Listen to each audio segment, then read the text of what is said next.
ಕೇಂದ್ರ ಸರ್ಕಾರದ ವಿರುದ್ಧ ಮತ್ತೆ ಸಿಎಂ ಸಿದ್ದರಾಮಯ್ಯನವರು ವಾಗ್ದಾಳಿಯನ್ನು ನಡೆಸಿದ್ದಾರೆ.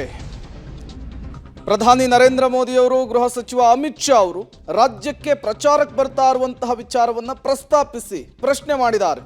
ಬರ ಬಂದಾಗ ಪ್ರಧಾನಿ ಮೋದಿ ಅಮಿತ್ ಶಾ ಯಾಕೆ ಬರಲಿಲ್ಲ, ಈಗ ಯಾವ ಮುಖ ಇಟ್ಕೊಂಡು ಜನರ ಬಳಿ ಮತವನ್ನು ಕೇಳ್ತಾರೆ ಅಂತೇಳಿ ವಾಗ್ದಾಳಿ ನಡೆಸಿರುವಂಥದ್ದು. ಭಾರತದ ಇತಿಹಾಸದಲ್ಲಿ ಇಷ್ಟೊಂದು ಸುಳ್ಳು ಹೇಳುವಂತಹ ಪ್ರಧಾನಿ ಅಂದರೆ ಅದು ಮೋದಿ. ಬಿಜೆಪಿ ಸುಳ್ಳು ಹೇಳುವಂತಹ ಫ್ಯಾಕ್ಟರಿ, ಸುಳ್ಳೇ ಬಿಜೆಪಿಯ ಮನೆದೇವರು ಅಂಥೇಳಿ ಜರಿಯುವಂತಹ ಕೆಲಸವನ್ನು ಮಾಡಿದ್ದಾರೆ. ಸಂವಿಧಾನ ಮತ್ತು ಪ್ರಜಾಪ್ರಭುತ್ವ ಅಪಾಯದಲ್ಲಿದೆ, ಸಂವಿಧಾನ ಮುಟ್ಟಿದ್ರೆ ರಕ್ತ ಕ್ರಾಂತಿಯಾಗುತ್ತೆ ಅಂಥೇಳಿ ಸಿಎಂ ಸಿದ್ದರಾಮಯ್ಯನವರು ಬೀದರ್ನಲ್ಲಿ ಮತ್ತೊಮ್ಮೆ ಇದೇ ವಿಚಾರವನ್ನು ಪುನರುಚ್ಚರಿಸಿದ್ದಾರೆ. ಕನ್ನಡಿಗರಿಗೆ ಅನ್ಯಾಯ ಮಾಡಿರ್ತಕ್ಕಂಥ ಬಿಜೆಪಿ ಸರ್ಕಾರವನ್ನು ಕಿತ್ತೊಗೆದು ನಮ್ಮ ಪಕ್ಷದ ಅಭ್ಯರ್ಥಿಯನ್ನ ತಾವು ಗೆಲ್ಲಿಸಿಕೊಡಬೇಕು ಅಂತೇಳಿ ತಮ್ಮಲ್ಲಿ ಅತ್ಯಂತ ಕಳಕಳಿಯಿಂದ ಪ್ರಾರ್ಥನೆಯನ್ನು ಮಾಡಲಿಕ್ಕೆ ಬಯಸ್ತಾ ಇದ್ದಾರೆ. ಮಾಡ್ತೀರಿ ಅಲ್ವಾ? ಮಾಡ್ತೀರಿ ಅಲ್ಲ? ನಮಗೆ ನಿಮ್ಮ ವೋಟ್ ಕೇಳಲಿಕ್ಕೆ ನೈತಿಕ ಹಕ್ಕಿದೆ. ನರೇಂದ್ರ ಮೋದಿ ಅವರಿಗೆ ಯಾವ ಹಕ್ಕಿದೆ? ಯಾವ ಹಕ್ಕಿದೆ ನರೇಂದ್ರ ಮೋದಿ ಅವರಿಗೆ? ಇವ್ರಿಗೆ ನಾಚಿಕೆ ಆಗಲ್ಲ? ನರೇಂದ್ರ ಮೋದಿ ಅವರಿಗೆ ಕರ್ನಾಟಕ ಜ್ಞಾಪಕ ಆಗೋದು ಯಾವಾಗ ಗೊತ್ತಾ? ಚುನಾವಣಾ ಸಂದರ್ಭದಲ್ಲಿ ಮಾತ್ರ. ಪ್ರವಾಹ ಬಂದಿದ್ರ 2019ರಲ್ಲಿ ಭೀಕರವಾದಂತ ಪ್ರವಾಹ. ಆಗ ಯಡಿಯೂರಪ್ಪನವರೇ ಮುಖ್ಯಮಂತ್ರಿ.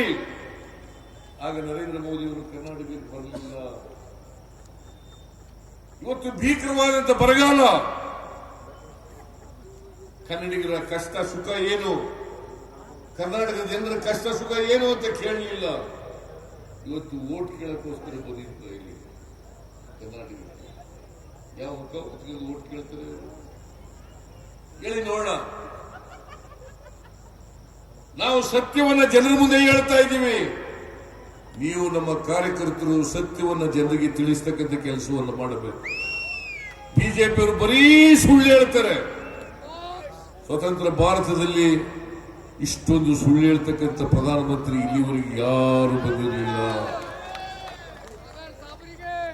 ಬರೀ ಸುಳ್ಳು. ಯಾಕೆಂದರೆ ಬಿಜೆಪಿ ಇದೆಯಲ್ಲ ಒಂಥರ ಫ್ಯಾಕ್ಟ್ರಿ, ಸುಳ್ಳು ತಯಾರು ಮಾಡೋ ಫ್ಯಾಕ್ಟ್ರಿ. ಸುಳ್ಳು ತಯಾರು ಮಾಡೋ ಫ್ಯಾಕ್ಟ್ರಿ.